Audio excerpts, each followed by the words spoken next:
Hi guys, Aboteo here.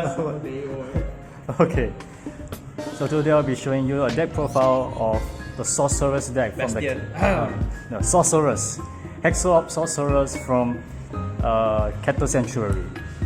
So start off with the right deck. We have Hexorb Sorceress as our main grade 3. Hexorb Sorceress skill is Vanguard ability. When you draft check a trigger, you can give a unit additional 10,000 power. So effectively, when you draft check a trigger, it's effectively like a 20k power, which is already very strong. And the second skill is act ability.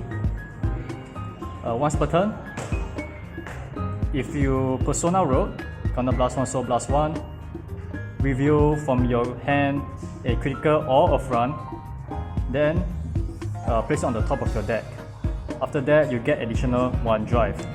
So basically, you can stack a critical or a front on the top, and yeah, you get 3 drives, which is already very strong.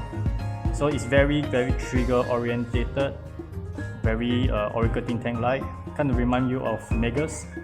So yeah, it's very strong, but the one thing is you have to persona right. So that's one thing that you have to consider. So that's our main grade 3. For our grade 2 in our right deck is the Pentagleam Sorceress. Pentagleam Sorceress skill is when Hexorb wrote onto her, you can look at the top card of your deck. You can put it at the top or the bottom.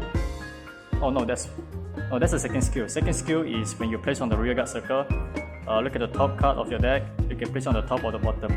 If you put it at the bottom, she herself get 2k. The first skill is when Hexorb wrote onto her, you can look at the top 3 of your deck and you can rearrange them at any order that you like.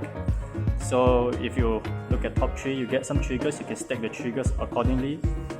So yeah, it's again very Megas-like, and you can do some very nice trigger stacking and trigger manipulation. So yeah, for the grade 1 in our right deck is this one, the Teal Square Sorceress. The skill is when Pentagleam wrote onto her, you can counter blast 1 to draw 1. Quite basic, gives you a +1 with the cost of counter blast 1. The second skill is as a rear guard circle. Once per turn, if you draft check a trigger unit, you can counter blast 1, and you can choose one of your opponent's front row rear guards and put them in the bottom of their deck. So it can help you with getting rid of your opponent's rear guard, which also includes overdressed units that can spin back to the bottom deck. So yeah, very nice, but at the cost of counter blast 1, of course, at least once per turn. So do take note of that. And of course, the starting Vanguard can be any Vanguard that you like. For us, it's Tricolor Sorceress. Very basic, on right, second turn, draw 1. That's the right deck. Onwards to our main deck, starting with the grade 3s. We will be playing an additional of 3 more of the Hexorb Sorceress. Hexorb Sorceress, of course, you need to play 4 to do that persona right. Because persona, to do a skill, you basically need to persona right. So persona writing in this deck is very important. So 3 more of Hexorb Sorceress. The other grade 3 we'll be playing is this the Vanguard. Her skill is when you draft check a trigger unit, you can counter blast 2. She can stand herself and plus 5k power. So given that you can stack your triggers very easily with Hexorb Sorceress, she will come into play very nicely. So if you stack your triggers well, put the triggers at the top, you will attack with her first, draft check. After that, your Vanguard attacks, she draft check a trigger, counter blast 2, she stands again, then she can attack again. So it's very pressurizing and quite strong too if you give her all the power that is included with Hexorb. But if the cost of counter blast 2, you might want to think again on how to use this girl. But the additional power is also very nice too. So we're only playing 3 of her. Next we'll be playing him, the Dark Knight. The Dark Knight skill is, first skill is resist.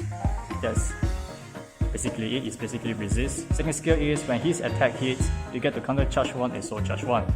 So in this deck, you'll be using a lot of your soul, you'll be a lot of your counter blast. So having him around is always a good thing. We'll be playing only 2 of him because there's other ways of getting more counter charge and counter and soul charge.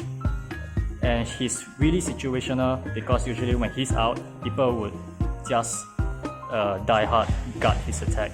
So not exactly reliable, but it's always good to have him around. The last grade 3 we'll be playing is this guy from the trial deck. His skill is very simple.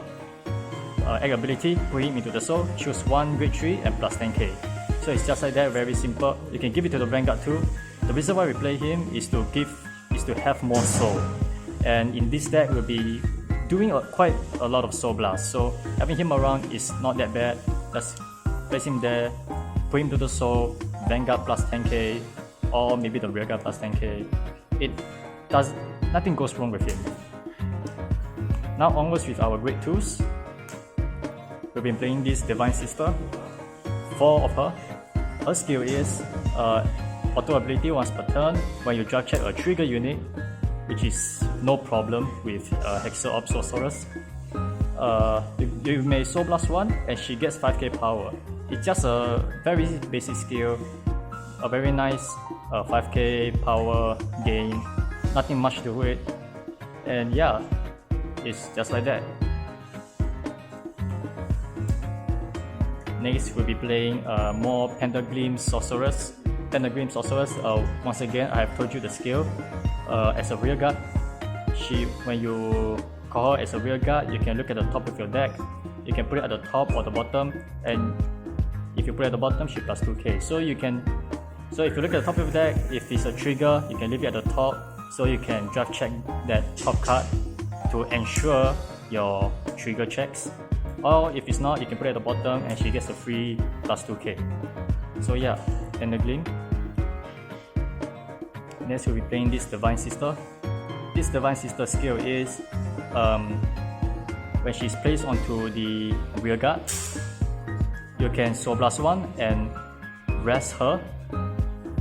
If you do, look at the top 2 of your deck. You can put one of the cards on the top and another one of the cards at the bottom. So this will help you once again to do more how would you say, like revelation. Get the top 2. If it's 1 trigger, you put a trigger on the top. If that other one is a normal, you can put it at the bottom. It just helps you to foresee your future in a way. So play 4 of her. Again, as you can see, there's a lot of soul blasting in this unit. That's why we're playing deck grade 3. Next, PGs. PGs are quite needed here.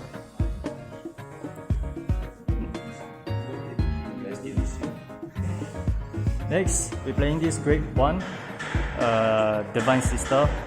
Her skill is, if you draft check a trigger unit, you can soul blast 2 to counter charge 1. So again, there's quite a lot of soul blasts here. This is another way of you counter charging, but in the cost of 2 soul blasts. So we're playing 2 of her. You don't need a lot of her. We don't really that much of a sword, and there's only so much that this grade 3 can help us do soul charging. So yeah, 2 of her. Next, square tier Sorceress. Again, rearguard ability once per turn. If you draft check a trigger unit, you can counter blast 1, choose a front row rearguard, and yeah, choose a front row rearguard and put him at the bottom of your opponent's deck. It helps them get rid of their field, so to speak. Next, our trigger lineup, 1 over trigger, of course. Why would you not play an over trigger? Over trigger skill is, if you draft check him as an over trigger, your rear guards can do drive check. Nothing goes wrong with it. Just play one of him. Next, we'll be playing 3 draws. The reason why we play draw is let's say for example you look at top 2 of your deck and you get 1 draw and 1 normal. You will stack your draw on top of your normal, so you just check that draw trigger, you draw that normal unit that you just place below of your draw trigger. So that will help you get rid of that normal unit. So 3 draws to help you do more top deck manipulation. 4 heals, and the rest are all critical, because once again with Hexorb skill you put your critical on the top of your deck and you get 3 drives, so you just check critical trigger just like that, and you give the powers and powers, and it gets very very strong when you do a lot of top deck manipulation. So yeah, that's it for the Hexorb Sorceress deck profile. I hope you like the video. Do like, comment, subscribe, and I'll see you guys next time.